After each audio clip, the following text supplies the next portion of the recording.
주님은 나의 최고봉 12월 1일 묵상을 시작하겠습니다. 오늘의 제목은 율법과 복음입니다. 오늘의 말씀을 읽겠습니다. 야고보서 2장 10절입니다. 누구든지 온 율법을 지키다가 그 하나를 범하면 모두 범한 자가 되나니. 아멘. 오늘부터 12월 주님은 나의 최고봉 묵상이 시작되었습니다. 드디어 주님은 나의 최고봉 묵상 마지막 달입니다. 12월 주님은 나의 최고봉 묵상의 제목은 하나님의 평강이 임하십니까? 입니다. 부제목이 있는데요. 의심과 불안으로 성령을 따르기 힘들 때입니다. 여러분은 내 안에 진정한 하나님의 평강이 임하려면 어떻게 해야 한다고 생각하십니까?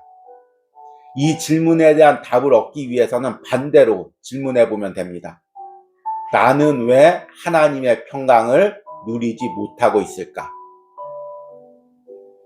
12월 주님은 나의 최고봉에서 저자는 아직도 우리의 자아가 살아있고 내 주장, 내 방법이 살아있기에 하나님이 주시는 온전한 평강을 누리지 못한다고 말하고 있습니다.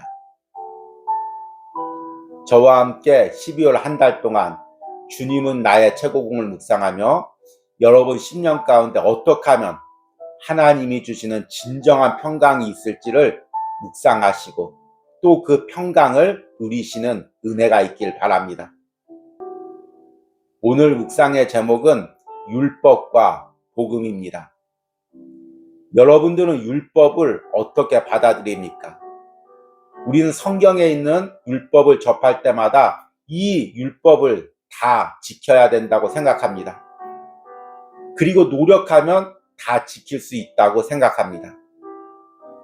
그러나 우리는 죄로 인해 그리고 죄의 연약함으로 인해 아무도 율법을 다 지킬 수가 없습니다.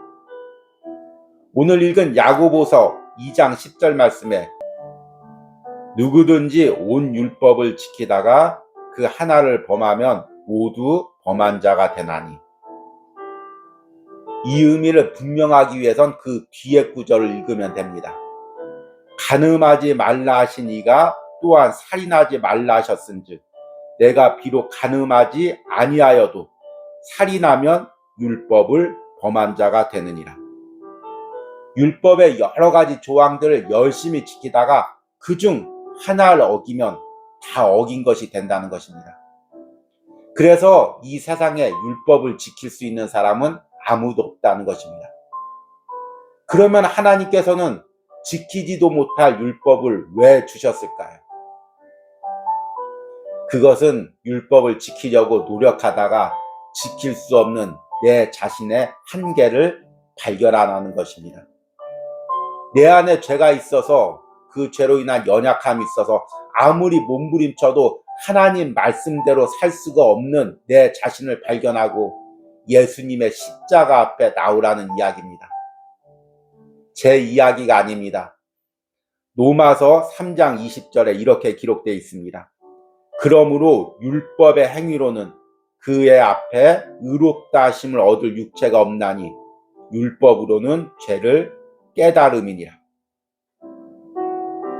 여러분, 복음이란 무엇입니까? 내가 아무리 몸부림쳐도 아무리 노력해도 내 방법으로는 내 노력으로는 하나님 뜻대로 살 수 없어서 하나님이 원하시는 의에 이룰 수가 없어서 예수님께서 오셔서 나를 위해서 십자가에서 죽으셨다는 것입니다. 그걸 믿는 것, 그 십자가 앞에 나의 한계와 무능력을 깨닫고 인정하고 나가는 것, 그것이 복음입니다. 그리고 그 복음이 우리에게 참 평강을 줍니다. 오늘 묵상을 통해서 나의 한계를 깨닫는다는 것, 나의 연약함을 깨닫는다는 것, 이것이 어떤 은혜인지를 묵상해 보시기 바랍니다. 오늘의 묵상입니다.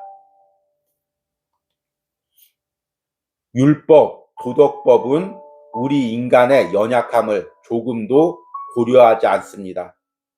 유전으로 물려받은 죄성 및 인간의 약함을 고려하지 않고 언제나 완전한 도덕을 요구합니다. 율법은 절대로 변하지 않으며 높은 사람이든 천한 사람이든 상관없이 모든 사람을 영원히 법대로 구속합니다. 하나님에 의해 규정된 율법은 절대로 약한 사람에게는 적당하게, 부족함이 있는 자에게는 너그럽게 대하는 일이 없습니다. 율법은 언제나 영원토록 완벽합니다. 우리가 이를 깨닫지 못하는 것은 영적으로 살아있지 않기 때문입니다. 그러나 우리가 살아나는 즉시 삶은 율법을 깨달음으로 인해 비참하게 됩니다. 전에 율법을 깨닫지 못했을 때에는 내가 살았더니 계명이 이름에 죄는 살아나고 나는 죽었도다. 이를 깨달았을 때 성령께서 우리의 죄를 책망하십니다. 그러면 자신에게 더 이상 아무 소망이 없다는 것을 깨닫게 되고 그때서야 그리스도의 십자가가 실제로 와닿게 됩니다. 죄의 가책은 율법으로 인한 두려움과 절망을 가져옵니다. 이제 자신의 인생은 죄 아래 팔린 것을 알게 됩니다. 죄악된 사람이 하나님과 바른 관계를 맺는 것도 불가능하다는 것을 인정하게 됩니다. 이때 하나님과 온전한 관계를 맺을 수 있는 유일한 길이 보입니다. 바로 예수 그리스도의 십자가를 통한 길입니다. 자신의 순종을 통해 하나님과 바른 관계를 맺을 수 있다는 어리석은 생각을 버리십시오. 누가 완벽하게 하나님께 순종할 수 있습니까? 율법이 만약이라는 단어와 함께 올 때 우리는 율법의 권능을 깨닫습니다. 하나님은 결코 우리에게 순종을 강요하지 않으십니다. 우리는 어떤 때는 하나님께서 우리의 삶 가운데 역사하시기를 원하고 어떤 때는 하나님께서 우리를 그냥 내버려 두시기를 원합니다. 그러나 하나님의 뜻을 따르기로 할 때 율법으로부터 오는 모든 강박이 사라집니다. 마음을 다해 주님을 순종하기로 선택할 때 하나님께서는 주의 모든 전능하신 능력으로 가장 멀리 있는 별과 바다의 마지막 모래알까지도 동원하여 우리를 도우십니다. 아멘. 주님은 나의 최고봉 묵상에서 제가 여러 번 언급했지만 제가 처음 주님을 인격적으로 만난 때가 고등학교 때였습니다. 그때 절망 가운데서 예수님을 인격적으로 만나고 주님께서 나를 위해서 십자가를 지셨고 나를 사랑하시고 나를 사용하신다는 것을 깨달았습니다. 그리고 그때 제 안에 들은 결심이 이제 나는 주님의 것이니 앞으로 살면서 하늘나라 가는 그 순간까지 절대로 하나님 뜻을 어기지 않고 죄를 범하지 않고 순종하는 삶만 살겠다. 이렇게 결단을 했습니다. 그리고 그것을 지키기 위해서 몸부림을 쳤습니다. 처음에는 지킬 수 있을 것 같았습니다. 그런데 대학교를 가고 군대를 가고 세상을 나오면서 여러 가지 유혹을 접했습니다. 때로는 의식적으로, 때로는 무의식적으로 그 유혹에 넘어졌습니다. 그 후에 심한 죄책감이 내 안에 자리 잡았습니다. 이렇게 죄를 저질렀으니, 이렇게 하나님 뜻을 어겼으니 나는 이제 하나님의 사랑을 받을 자격도 없고 하나님의 일꾼이 될 자격도 없다. 이런 절망감과 낙담감이 저를 사로잡았습니다. 그런데 그때마다 성령님이 다시 위로해 주시고 세워주셔서 여기까지 주님의 일꾼으로 삼아주셨습니다. 그런데 돌이켜보니까 이것이 참 은혜입니다. 만약 제가 그때 고등학교 때 결단한 대로 지금까지 한 번도 죄를 범하지 않고 세상의 유혹에 넘어지지 않고 바른 길로만 걸어왔다면 제가 지금 말씀을 전하면서 어떤 말씀을 전하겠습니까? 아마 제 앞에 있는 사람들은 다 죽어나갈 것입니다. 말씀할 때마다 하나님 말씀을 어긴 사람들 정지하고 판단하고 그렇게 하나님 말씀을 어겨서 천국 갈 수 있겠냐고 큰 소리치며 혼냈을 것입니다.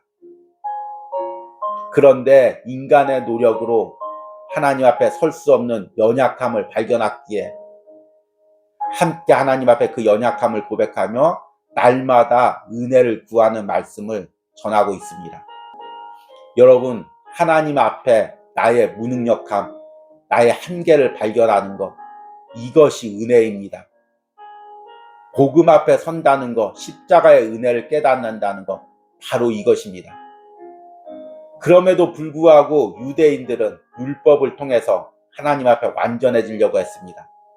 지금도 나의 노력과 신앙으로 완전해지려고 하는 사람들이 많이 있습니다. 저자가 이 부분을 이렇게 이야기합니다. 율법은 우리 인간의 연약함을 조금도 고려하지 않습니다. 유전으로 물려받은 죄성 및 인간의 약함을 고려하지 않고 언제나 완전한 도덕을 요구합니다. 하나님에 의해 규정된 율법은 절대로 약한 사람에게는 적당하게, 부족함이 있는 사람에게는 너그럽게 대하는 일이 없습니다. 율법은 언제나 영원토록 완벽합니다. 우리가 이를 깨닫지 못하는 것은 영적으로 살아있지 않기 때문입니다. 우리가 영적으로 깨닫지 못하기에 아직도 인간의 의가 남아있기에 내 노력으로, 내 방법으로 하나님의 의에 이르려고 몸부림을 치는 것입니다. 그러나 영적으로 내가 어떤 상태인지 깨닫고 나의 한계를 깨달으면 비로소 예수님의 십자가의 의미, 복음의 의미가 깨달아집니다.